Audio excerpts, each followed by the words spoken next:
What's up, YouTube friends? This is Biay Nikin and welcome back to my YouTube channel. For today's video, pag-uusapan natin ano-ano na nga ba ang mga benepisyong maaari mo makuha bilang isang senior citizen. And for today's video, makakausap natin NCSC or ang National Commission of Senior Citizen Officer in Charge and Commissioner Dr. Mary Jean Lorete. First of all, ma'am, maraming salamat po for saying yes to this interview. Actually, ako ay nagagalak, no? At nahihiya nga ako at medyo palaging napupuspon itong interview na to. But anyways, thank you for being persistent and we really appreciate this time na makarating sa iyo mga tagapagsubaybay kung ano yung mga programa na inihahanda ng gobyerno para sa ating mga nakakatanda. Sige, ma'am. First of all, ma'am, para po sa mga hindi nakakaalam, ano po ba muna yung NCSC or yung National Commission of Senior Citizen? Ano po yung mandato nito? Ano po yung purpose nito?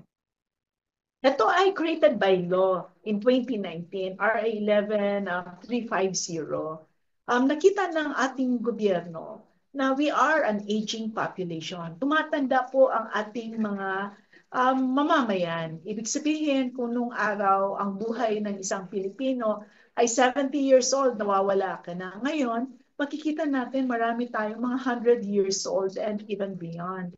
So, dahil sa kailangan nating paghandaan itong aging population na sinasabi natin, kailangan magkaroon ng isang ahensya ng gobyerno na mamamahala kung ano yung mga benepisyo, ano yung mga welfare and rights, at ano yung mga dapat na programa para sa nakakatanda. Kaya nagkaroon ng National Commission for Senior Citizens.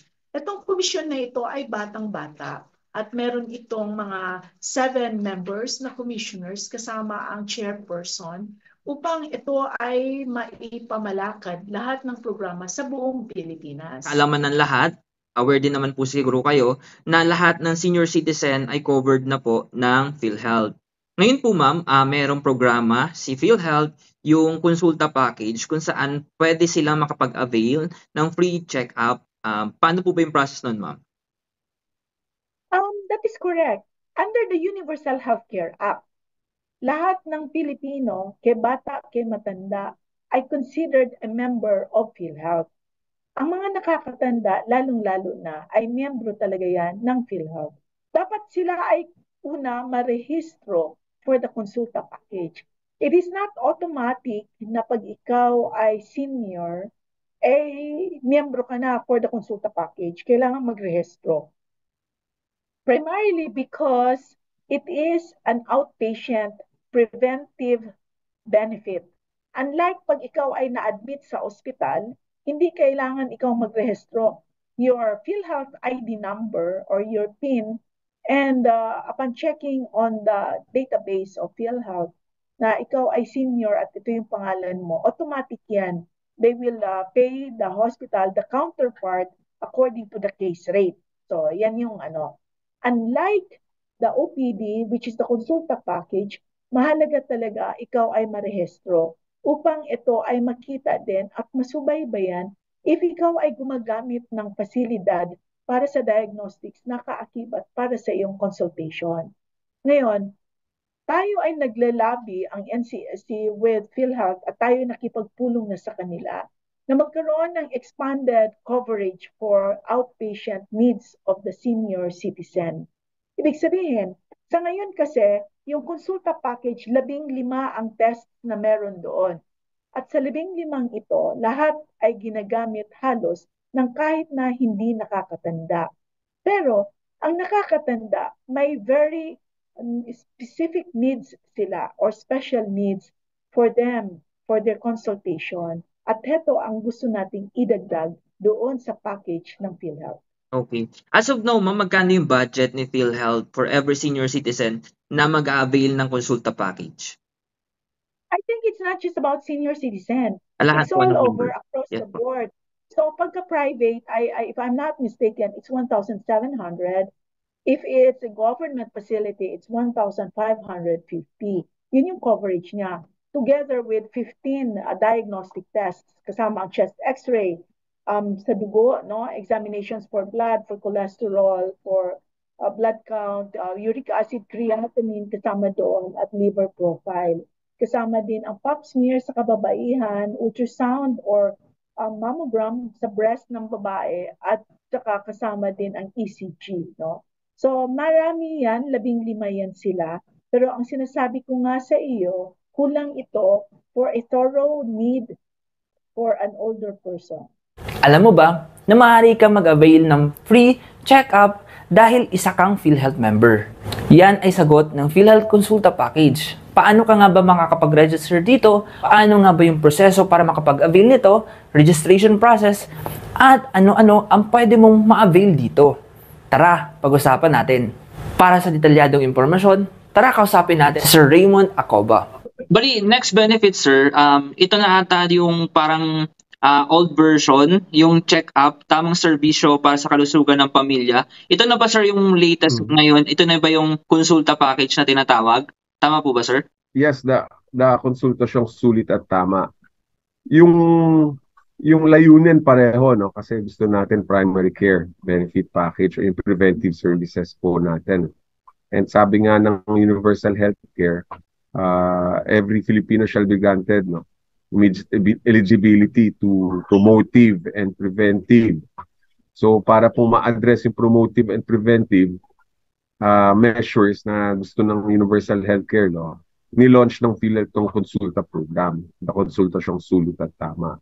And the konsulta program ay hindi na po limitado sa mga certain membership categories po natin. Kasi dati-dati, Kim, tulad ng check-up, nakatutok yan sa mga indigent members, sponsored members, and senior citizens o sa marginalized sector. Ngayon, yung konsulta program para sa lahat na po ng Filipinos. Okay. Regardless kung direct contributor ka or indirect contributor, para sa lahat ng itong konsulta program. Okay. And of course, gusto natin dito, Kim, na kahit wala pang sakit, ay dapat mapakinabangan na po itong konsulta program. So ito po yung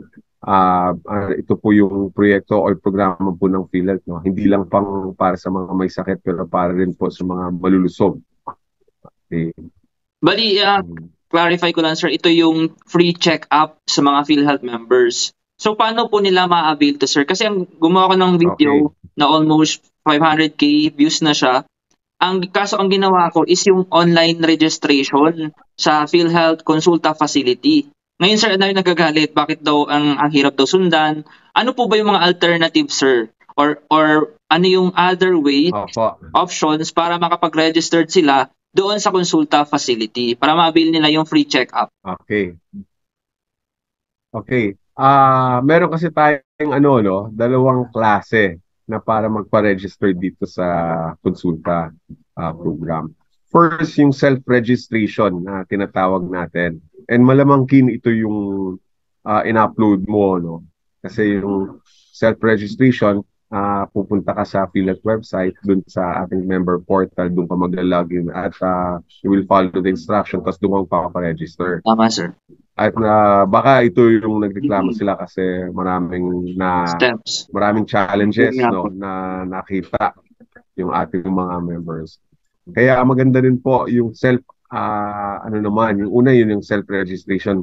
Meron naman pong assisted registration.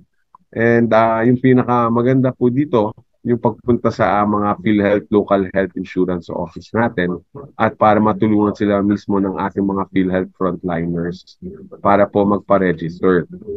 Yung ating mga PhilHealth accredited konsulta providers available naman po din at pwede na silang mamili. Meron tayong QR code, no? Scan nyo lang po yung QR code natin. Updated yung ating mga PhilHealth consulta providers po para makapili sila. And yun po, yung sa assisted registration, pwede rin silang lumapit mismo sa mga local government units. Lalo-lalo na yung mga senior citizens natin dun sa Office of the Senior Citizens Affairs para sila ay magpa-register bilang isang konsulta beneficiary. Gusto ko rin linawin, Kin, iba ho yung pagiging member, no? Registration para maging member, PMRF yan. Pag member ka na, saka ka ngayon pwede magpa-register bilang isang PhilHealth Consulta beneficiary. Bali first gagawin nila sir, dapat PhilHealth member sila. Pangalawa, once PhilHealth member na sila, kailangan po nilang magpa-register naman sa consulta facility na malapit sa kanilang lugar. Tama sir, di ba? Tama kid. Then after nila sir magpa-member doon sa consulta facility, for example, gusto na nila magpa-check up, ano sir yung next na gagawin nila? Okay. So meron na silang napili na isang consulta facility at registered na sila doon. So ang next po, pwede na silang pumunta ngayon doon sa consulta facility at bibigyan sila ng ATC form. ATC stands for Authorization Transaction Code Form. So fill upan po nila yan. Pag na-fill out na nila yan, they will submit that to sasabit ngayon nila yan sa PhilHealth Consulta Facility. Then the consulta facility ngayon, meron kasing system yung mga consulta facilities natin eh. Pwedeng e-consulta system, no? Which is provided by PhilHealth. Pwede rin yung iClinic SIS. This system naman is provided by the Department of Health. And meron din namang ibang mga third-party providers ng system. So let us say e-consulta system na lang yung ginamit. I-encode ngayon doon yung information tungkol po dun sa registered beneficiary. Tapos magge-generate ngayon ng authorization transaction code at iaabot ngayon yan kay consulta registered beneficiary. Para pag nakuha niya na yan, pwede na siya ngayon pumunta sa first step natin dun kay doctor para magpa-first patient encounter na po. Bali, ano sir yung mga inclusions or included doon sa PhilHealth Consulta package ni PhilHealth? So for example, nagawa na nila yung mga process, nandun na sila sa PhilHealth accredited facility. Ano sir yung mga included na pwede nilang ipagawa? Okay, una-una yung services. So yan po yung consultation mismo or yung pagpapacheck up na ngayon kay doctor. Pangalawa, kasama na rin po dito yung medical profiling. Of course, kailangan natin kilalanin, no? Kung sino yung mga patient. So ayusin po yung kukunin yung historical medical background, medical profile, yung personal data information ng ating mga registered beneficiaries. And kasama din po, maliban dun sa medical profiling, yung tinatawag natin na referral system. Kasi paminsan, hindi na kaya ng consulta provider, pwede siya i-refer ngayon sa secondary or tertiary hospital natin. So, ang pinaka-importante dito sa unang step na to, sa first patient encounter, ay makilala at ma-assess po si member or si patient.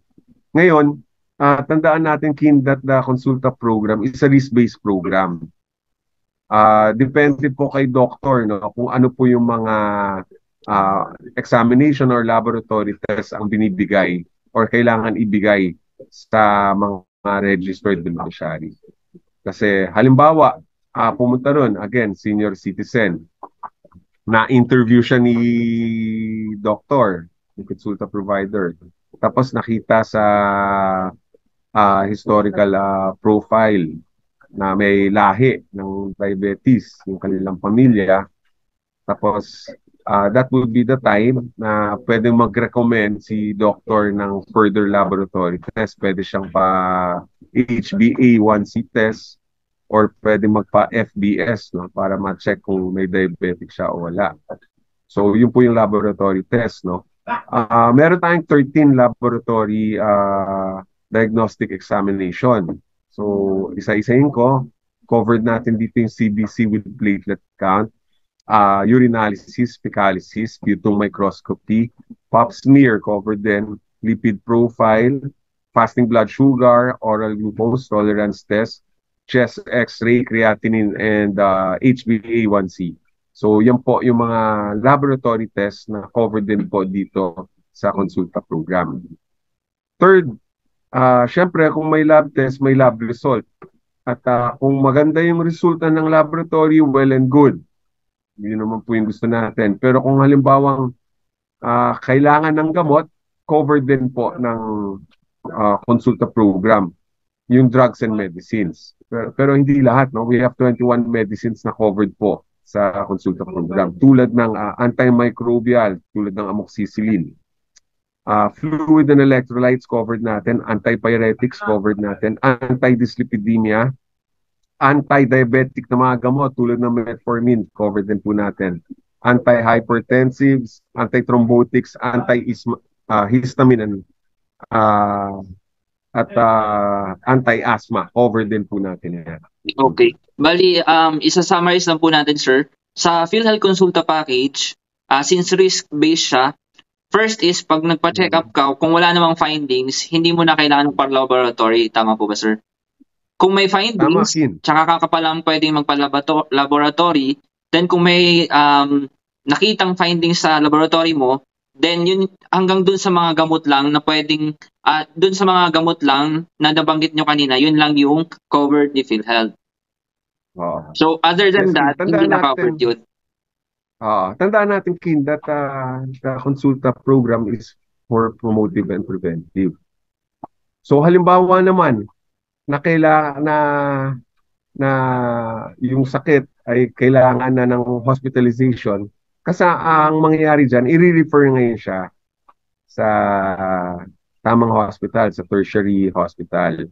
Ngayon, papasok ngayon dyan yung curative measures naman po ng PhilHealth. So ito naman po yung mga inpatient benefits ng PhilHealth or outpatient benefits ng PhilHealth. So tuloy-tuloy pa rin yung kanyang benepisyo na makukuha sa PhilHealth. Iba yung benepisyo niya sa konsulta. Iba rin yung PhilHealth benefits na makukuha niya under the curative measures kung siya po ay nadala sa hospital. Okay, sige. Ako po si Raymond Acoba or Simon Acoba. Ako po yung head ng Public Affairs Unit po ng PhilHealth NCR. And ang layunin po namin ay dapat lahat ng mga Filipinos, lahat po kayo ay maging members ng PhilHealth at magpa-register rin po kayo bilang isang PhilHealth Consulta Registered Beneficiary. Kasi gusto natin na bawat Pilipino ay laging malusog at mananatiling malusog po. Kaya gusto rin po natin na mapakinabangan ninyo yung inyong mga benepisyo po mula po sa PhilHealth. Kaya makinig lang po kayo dito sa Biyahe ni Kim para malaman niyo po ang mga updates patungkol po sa universal healthcare.